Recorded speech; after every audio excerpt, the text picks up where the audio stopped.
Temos nesta noite a tribuna livre. Está inscrita para fazer o uso da mesma o coletivo feminista Entre Elas Farroupilha e fará o uso da palavra a colaboradora Josiane Tainara da Rosa. Por favor.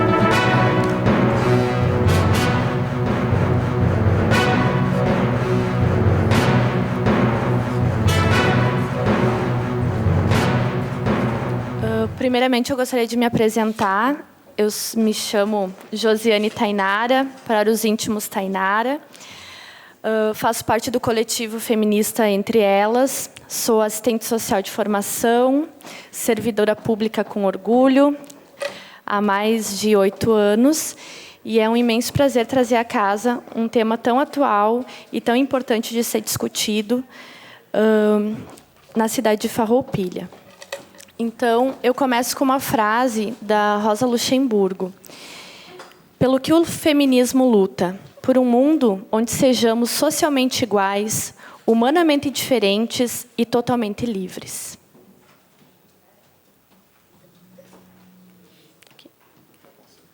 Não. Foi? Será que está passando? Foi? Não. Aí. O que são coletivos feministas? São grupos autônomos, suprapartidários, ou seja, nós não temos um partido político, apesar de muitas mulheres fazerem parte de algum partido político. São espaços de acolhida, de estudo, discussões e de reflexão sobre questões ligadas ao feminismo. É um movimento social que visa lutar pelos direitos das mulheres. Nós somos o primeiro coletivo aqui de Farroupilha, nascido dia 10 de março.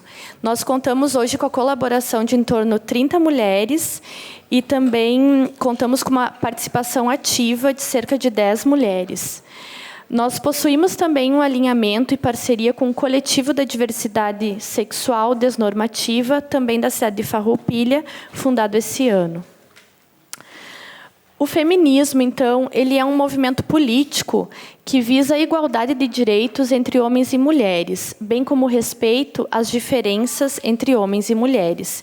Feminismo não é o contrário de machismo. Geralmente, quando se pensa feminismo, se pensa que as mulheres, quando chegarem ao poder, elas vão oprimir os homens, elas vão fazer os homens de gato, sapato, e vão oprimir os homens. Isso não é feminismo, isso se chama femismo. O que nós lutamos é pela igualdade em direitos e pelo respeito às diferenças. Porque, sim, nós somos diferentes. E nós queremos o respeito a essas diferenças. Na história, a gente pode observar que sempre as mulheres se organizaram em determinadas causas. O movimento abolicionista teve a participação de mulheres negras. O movimento dos trabalhadores, em especial as sufragistas, teve a participação de mulheres. A primeira onda do feminismo, ela foi pelo voto, pelos direitos civis, ela começou com as sufragistas na Europa. Era um movimento basicamente de mulheres brancas, descontextualizando tudo que as mulheres negras também fizeram. Elas também lutaram principalmente pela abolição da escravatura. Então, a primeira onda foi pelas sufragistas e as mulheres buscavam o direito ao voto, né? Isso, se a gente for ver no Brasil, há menos de 100 anos as mulheres votam. O voto e a participação na vida pública e política. E é a organização política. E quando a gente fala de político, não é partidário, né? É um movimento feminista. Depois a gente teve a segunda onda, marcada a princípio na década de 50, em que foi marcada pelos direitos sexuais e reprodutivos das mulheres, e onde começou a se pensar a raiz dessa desigualdade entre os homens e as mulheres. Ali surgiu os meios contraceptivos.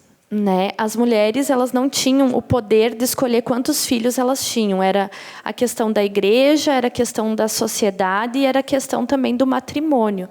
Então, ali, a gente vê que as mulheres começam a questionar isso, que elas podem ir para o mercado de trabalho também, e, para isso, elas podem ter controle dessa natalidade. E, dentro dessa segunda onda, veio o que é pessoal, é político. E isso nós acreditamos também nos dias de hoje, né? Tudo que nós fazemos no nosso pessoal, ele tem uma conotação. Se nós nos calamos diante das desigualdades, se nós nos calamos diante de uma violência, isso é uma postura política, ou opressora ou oprimida. E a terceira onda teve na década de 90, e é o que nós estamos vivendo, terceira para quarta onda. O que as mulheres querem? Isso os homens devem perguntar, o que essas mulheres querem? Além de todos os direitos conquistados, a gente está procurando representatividade, tanto cultural quanto política. A gente quer a questão que o feminismo ele seja intersetorial, que ele respeita as diversas formas de ser mulher e as diversas formas que as mulheres têm. Também questiona a questão das etnias. Nós temos no Brasil a Djamila Ribeiro, que é uma grande feminista, e ela traz toda a questão do feminismo negro, porque a questão das mulheres negras ela é a mais do que as mulheres brancas. Além de toda a questão do machismo, as mulheres brancas têm a questão étnico-racial. Os papéis sociais e o empoderamento feminino. O que seria esse papel social? A gente quer uma maior participação nos espaços públicos, privados, políticos. E também a gente acha que os homens, a gente acredita que os homens não precisam necessariamente ficarem no setor privado. Por exemplo, a gente tem toda uma discussão em relação à paternidade hoje. Hoje, muitas leis e muitos lugares do mundo, os homens têm uma licença paternidade de 6 meses a 1 ano também. Então, isso o movimento feminista também busca. E dentro de uma das coisas, e é o que a gente vai abordar hoje, é a cultura do estupro, que é uma cultura milenar. A cultura do estupro ela começa na questão do poder, o livre acesso ao sexo. Então, quando a gente fala do livre acesso ao sexo, a gente fala de uma estrutura de dominado e dominador, né? E é como se as mulheres, durante toda a existência, tivessem esse fruto proibido, né? A sua sexualidade, mas o homem é o dono desse fruto. E ele tem livre acesso a partir da hora que ele quiser. O aprofundamento da cultura do estupro se teve muito quando as mulheres, lá na Idade Média, elas tinham uma vida, vamos falar da baixa Idade Média, né? As mulheres elas tinham uma vida e elas viviam muito no mundo do trabalho, elas trabalhavam. E a partir da alta Idade Média, elas foram colocadas dentro de casa com o papel do quê? De ser procriadoras, né? Produzir pessoas, porque se precisava de pessoas para trabalhar. Então, o nosso papel ficou como dona de casa, mãe, esposa, bela, recatada e do lar. Óbvio que o movimento, o capital, né, depois ele nos tira de dentro de casa, ali pela década de 50, porque também precisa de mão de obra, e aí a mulher tem que trabalhar como não tivesse filhos e ser mãe como se não trabalhasse. A cultura do estupro também ela é a banalização do estupro a ponto de ser naturalizado pela sociedade e não trazer espanto ou indignação. É muito fácil perceber a misoginia gritada nos discursos que culpabilizam as vítimas. Quem nunca se questionou tem que começar a se questionar. Teve uma exposição, eu não vou me lembrar o lugar, em que mostrou as roupas que as mulheres estavam usando quando foram estupradas. Geralmente se pensa foi estuprada, mas estava de roupa curta. Quem mandou andar na rua à meia-noite? Bebeu demais, foi isso que aconteceu. Então, a gente tem que começar a se questionar e sempre se posicionar do lado da vítima. No Brasil, a história do estupro vem desde o descobrimento. E eu ouso dizer que o primeiro brasileiro foi fruto do estupro. Apenas em 2009, as leis... 2009 foi há 10 anos atrás, pessoal. As leis foram alteradas para que o estupro se tornasse um crime contra a mulher. Antes, eu sou casada há 10 anos, e antes, se alguém me estuprasse, ia aparecer no processo que o crime foi contra o meu marido. não contra mim, porque a mulher não era sujeito, não era visto como um sujeito de direitos. E essa é a nossa luta diária, dizer que nós somos sujeitos de direito e que o crime é contra nós, contra a nossa dignidade.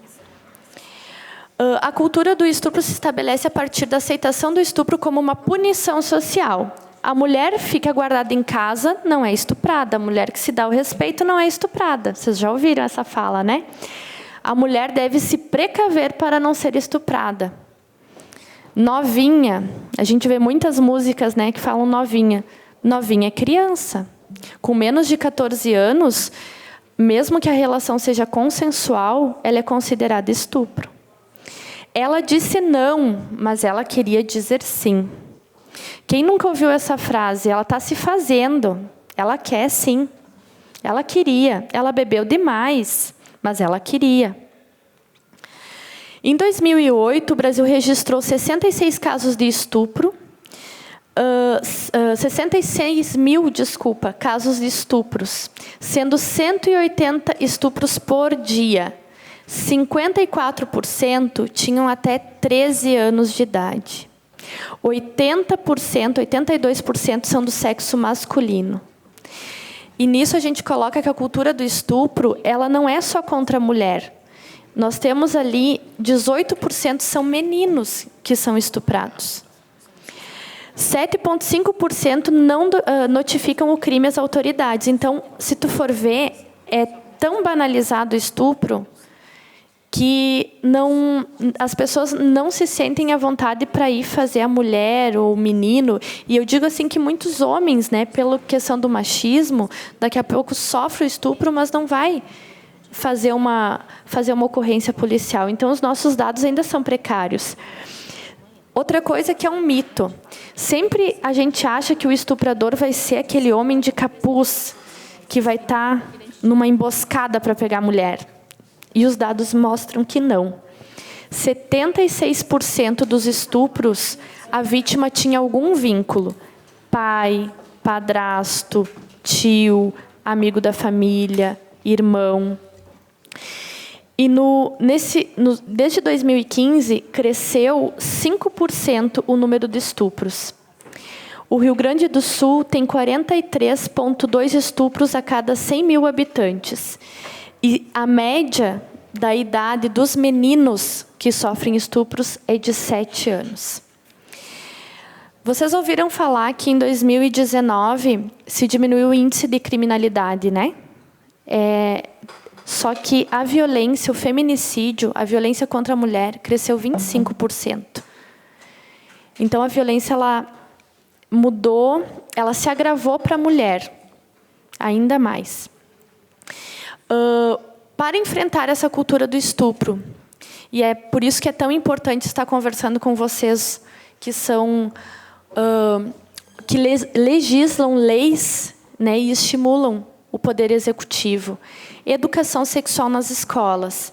Por que a educação sexual nas escolas é tão importante? Porque a menina vai saber entender o que é carinhos nocivos ou não. Às vezes a menina ou o menino convive com aquela família, e eu, enquanto assistente social, trabalho com uma população economicamente bem vulnerável e trabalho com famílias que têm problemas com isso. A menina cresceu dentro daquele lar em que é normal ela sentar no colo do tio que fica com o pênis ereto. E ela só vai aprender na escola que aquilo não é normal. Então, a educação sexual não vai ensinar as crianças a fazerem sexo. Vai ensinar o menino a respeitar o corpo da menina. A maior integração entre os órgãos e políticas de segurança pública. Nós sabemos que tem uma demanda aqui para vir a Delegacia da Mulher aqui para Farroupilha, né? Nós estivemos até presente com a delegada estadual.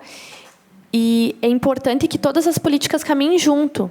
Não adianta, por exemplo, uma mulher que sofreu vítima de abuso sexual em casa, vamos tirar ela de casa. E essa mulher ela é economicamente, financeiramente dependente desse homem, desse estuprador. Ela é emocionalmente também dependente, porque se cria uma relação de codependência. Posso continuar? Pode. Então, se não houver políticas que deem base para essa mulher sair dessa situação de violência, trabalho, renda, atendimento psicológico, habitação. Quando a gente fala de cultura de estupro, pessoal, eu, enquanto assistente social, trabalho com famílias que dormem em um cômodo 11 pessoas, onde se vê de tudo, onde se não tem porta no banheiro, né? Então, a gente, enquanto legisladores, a gente tem que saber a realidade que a gente está inserido, e é essa, é dura. Maior integração entre as políticas de assistência social, saúde, educação e segurança pública. Como essa mulher, essa criança, chega a esse hospital, como ela é atendida na UBS, como ela é atendida no hospital, como ela é atendida pelo Conselho Tutelar.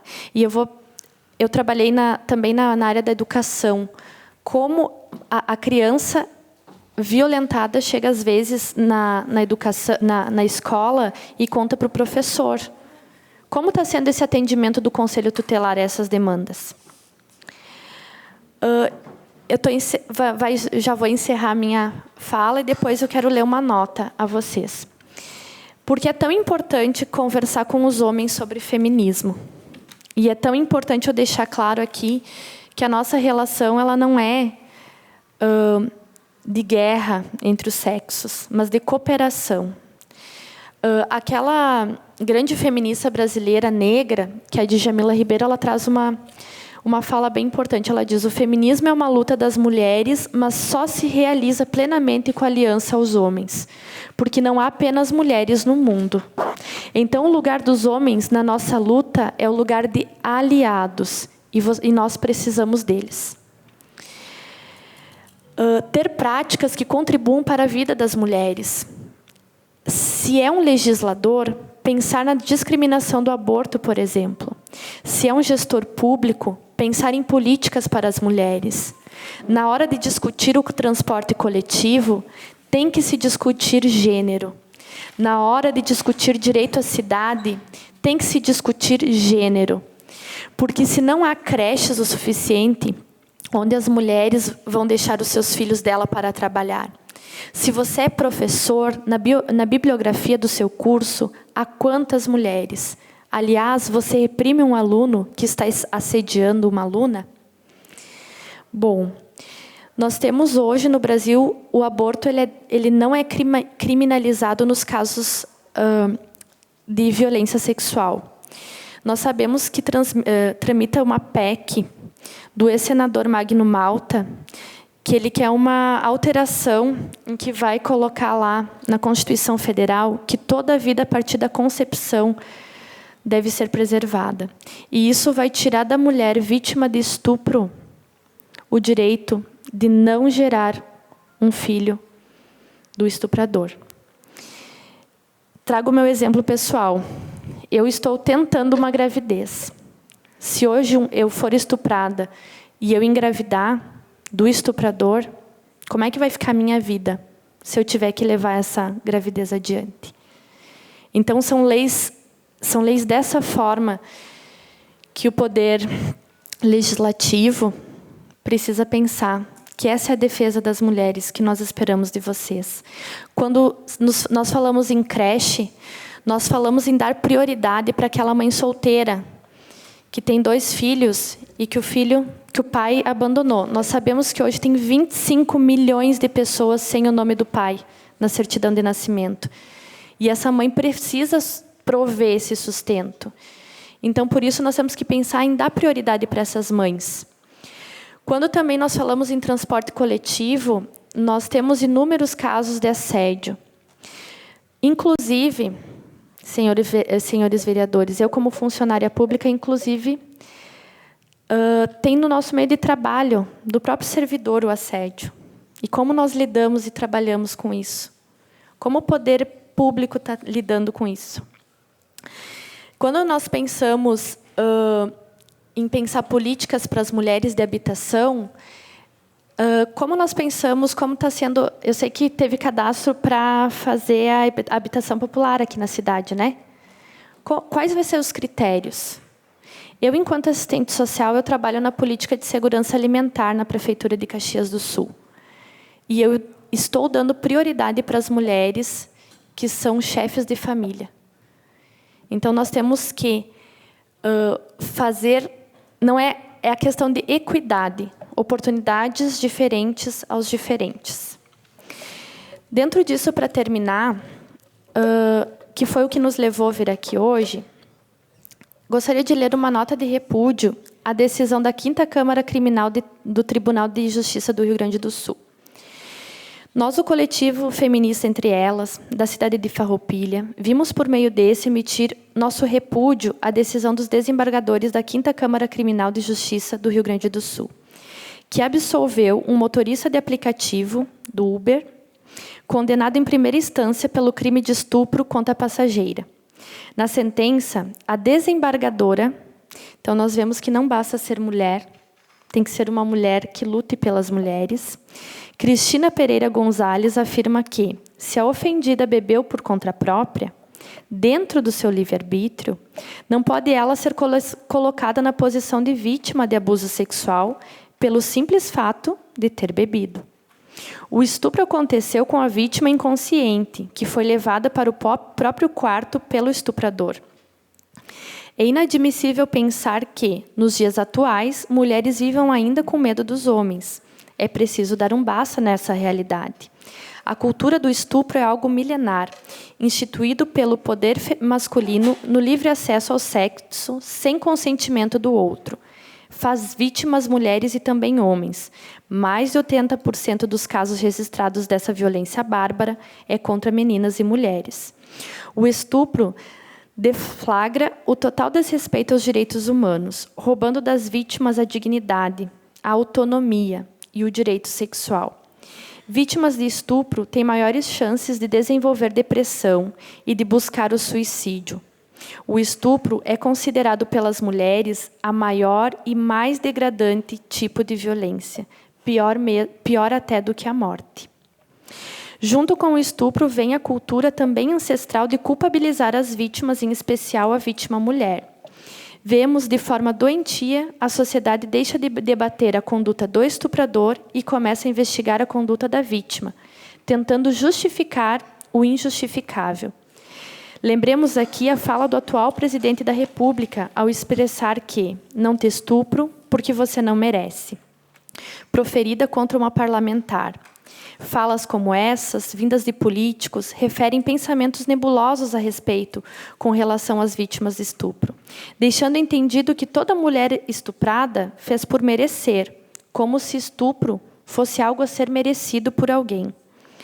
A maioria das vítimas de violência sexual tem seus algozes dentro do seu círculo familiar, entre seus amigos e até mesmo possui um relacionamento amoroso com o violador. Por isso que a educação nas escolas sexual é algo urgente.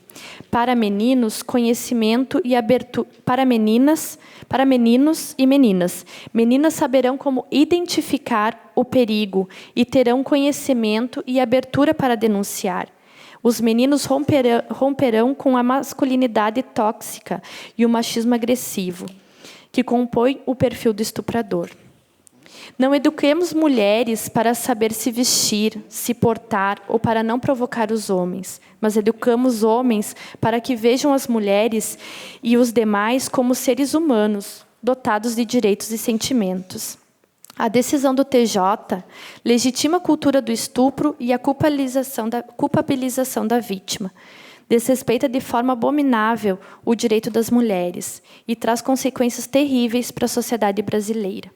Como pode a própria justiça não olhar de forma crítica a uma situação como essa?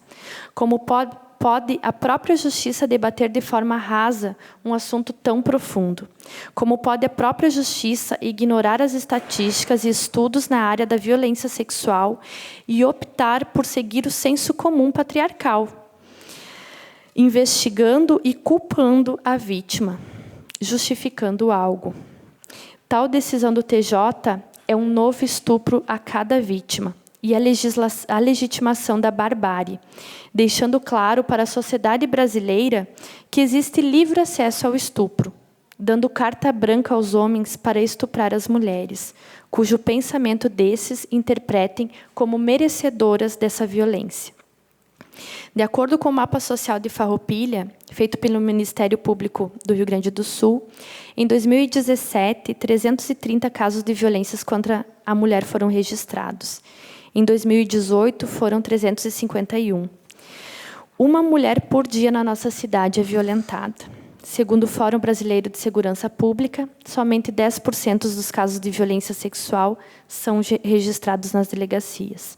Ou seja, se os números fossem reais, se todas as mulheres denunciassem e acreditassem que a justiça seria feita, teríamos 3.510 casos de estupros registrados. É absurdamente assustador e não podemos ignorar. A luta contra a cultura do estupro não pode ser lutada apenas pelas mulheres.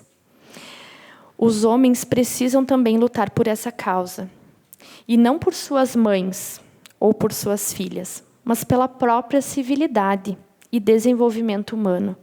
Não é possível que, com tantos avanços éticos e de comportamentos sociais, o estupro continue sendo praticado de forma livre e banal em nossa sociedade. Nós não nos calaremos mais. Nos deixem viver. Estuprou uma, estuprou a todas. Muito obrigada. Obrigado, Josiane. Obrigado ao coletivo feminista, entre elas, Farroupilha. Parabéns pela explanação e isso faz pensar. Muito, muito, muito obrigado.